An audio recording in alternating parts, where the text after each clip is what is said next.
જયરામ ભજન મંડળ માંજલપુર વડોદરા દ્વારા ગૌરી વ્રતના પૂર્વ સંધ્યાએ કુંવારિકાઓ તથા ઉપવાસ કરતી બહેનો માટે પાણીપુરીનું વિતરણ કરવામાં આવ્યું।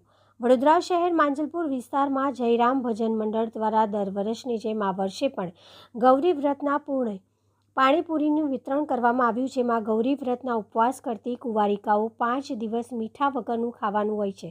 ત્યારે વડોદરા શહેર માંજલપુર ગામના નાકા પાસે પાણીપુરીનું વિતરણ કરવામાં આવ્યું હતું, જેમાં ગૌરી વ્રતમાં કુંવારિકાઓ ઉપવાસ કરતી હોય છે। ત્યારે ગૌરી વ્રતના પૂર્વ સંધ્યાએ જયરામ ભજન મંડળ દ્વારા 500થી વધુ કુંવારિકાઓને પાણીપુરીનું વિતરણ કરવામાં આવ્યું હતું, જેમાં માંજલપુર ગામ અને આજુબાજુ વિસ્તારની કુંવારિકાઓ અને બહેનોએ આ સેવાનો લાભ લીધો હતો। સાથે આ ગૌરી વ્રત કુંવારિકાઓ 5 દિવસ ભગવાન ભોળાનાથની પૂજા અર્ચના કરે છે અને ઉપવાસ કરતી હોય છે।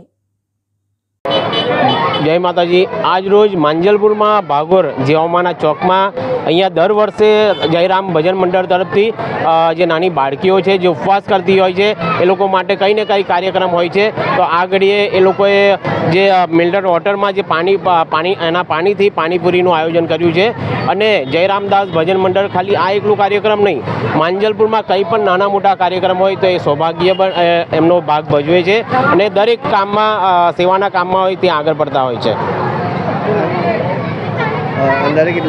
अंदाजित अत्यारे अहींया 500 ની आसपास छोकरीओ नानी नानी जे नानी दीकरीओ छे ए 500 ની आसपास अहीं आगळ सेवानो लाभ ले छे। रविराजसिंह सोलंकी, एक सामाजिक कार्यकर्ता।